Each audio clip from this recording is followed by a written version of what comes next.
You ask Tiger to solve. This deals with linear equations with one unknown. The final result is b equals 6. Let's solve it step by step. Group all constants on the right side of the equation. Subtract 11 from both sides.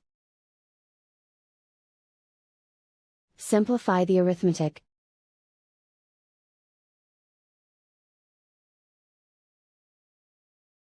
Isolate the b. Divide both sides by 7. Simplify the fraction. Find the greatest common factor of the numerator and denominator.